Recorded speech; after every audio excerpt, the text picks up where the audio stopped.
Hey guys, Assalamualaikum. Welcome to another vlog. So guys, আমাদের ভিডিওটা অবশ্যই লাইক দিবেন, সাবস্ক্রাইব করবেন। আমাদের ভিডিওটা জানি আবার জুনায়েদ আহমেদকে দেখে নেবেন, অন্যদের যে এম এসকে দেখে নেবেন। জুনায়েদ ভাই আছে, জুনায়েদ ভাই অন করে দিতে পারে।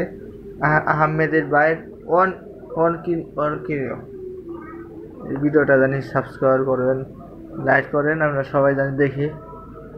সো গাইস, এখানে একটা লাইট জ্বালাই দিলাম। সো এখানে একটা ভিডিওতে লাইক কমেন্ট শেয়ার করবেন অবশ্যই, আর সাবস্ক্রাইব করবেন। পাশে থাকেন জিনাত আহমেদকে দেখতে পারবেন। আমার এখন রাইতের অনেক বাজেছে, আর আমি সুন্দর সুন্দর ভিডিও বানিয়ে যাচ্ছি। চ্যানেলটাকে ভালো দেখে সাবস্ক্রাইব করবেন। আসসালামু আলাইকুম। সো এই ইউটিউব ভিডিওটাই আমার চালা হলো। ওকে, সো গাইস, লেটস গো।